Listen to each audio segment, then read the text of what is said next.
Maintenant, je donne la parole à la ministre de la Femme, Famille et Diversité des sexes de Sénégal, Madame Salimata Diop. Madame le ministre, vous avez la parole. Je vous remercie, Madame la Présidente. Madame la Présidente, permettez-moi, à l'entente de mon propos, de vous dire tout mon plaisir de porter la voix du Sénégal à cette 62e session de la Commission de la condition de la femme et de vous féliciter pour le professionnalisme avec lequel vous conduisez nos travaux. Ma délégation souscrit aux déclarations faites par la Gambie et l'Égypte, respectivement au nom du groupe africain ainsi qu'à celui du groupe des 77 et de la Chine. Cela dit, je tiens à saluer la pertinence du thème de cette année, en ce qui nous offre l'opportunité de faire le point et d'approfondir la réflexion sur les stratégies et mécanismes performants à mettre en place en la matière. Ces sessions revêtent une importance particulière pour mon pays, dont la population est majoritairement féminine à 50,1% et rurale à 54,8%. C'est pourquoi la mise en œuvre des programmes d'appui à l'autonomisation des femmes et des filles, particulièrement celles vivant au milieu rural, figure au rang de priorité nationale dans le plan Sénégal émergent. Le dit plan est en parfaite cohérence avec les agendas 2063 et 2030, notamment avec l'ODD 5. Il me plaît en outre de rappeler qu'avant l'adoption de ces agendas, l'application de la loi instituant la parité hommes-femmes dans les instances électives et semi-électives a relevé de façon significative la représentation des femmes à l'Assemblée nationale avec un taux de 42%.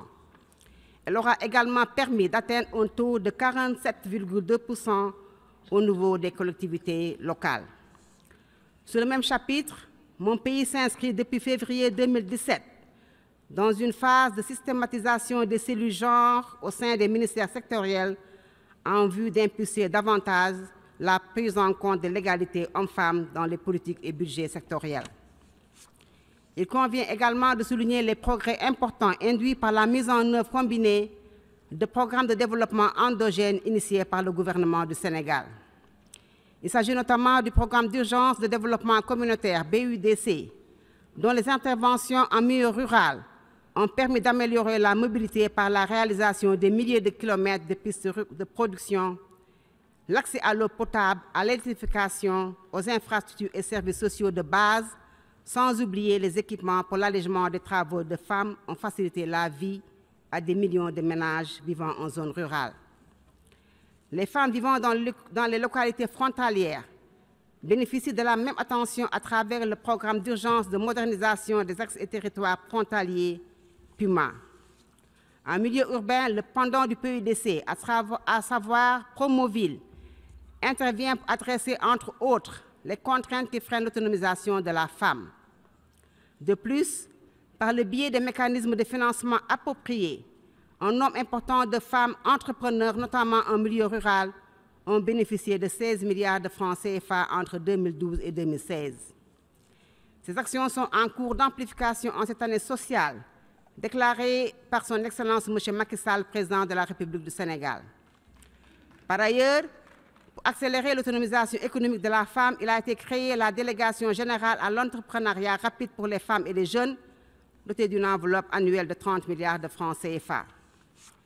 Madame la Présidente, s'agissant de l'accès des femmes aux médias et aux technologies de l'information et de la communication, il me plaît de rappeler que le gouvernement du Sénégal a adopté depuis 2016 la stratégie Sénégal numérique 2025, déclinée en réformes et projets prioritaires dans une perspective genre. Ainsi, l'économie digitale offre de nouvelles opportunités pour les femmes, ce qu'il conviendra d'exploiter en encourageant la création de start-up portées par les jeunes filles diplômées et les femmes menant des activités dans l'agrobusiness. Je voudrais conclure mon propos en réitérant les engagements de mon pays à continuer à œuvrer pour l'autonomisation de la femme. Je vous remercie de votre aimable attention.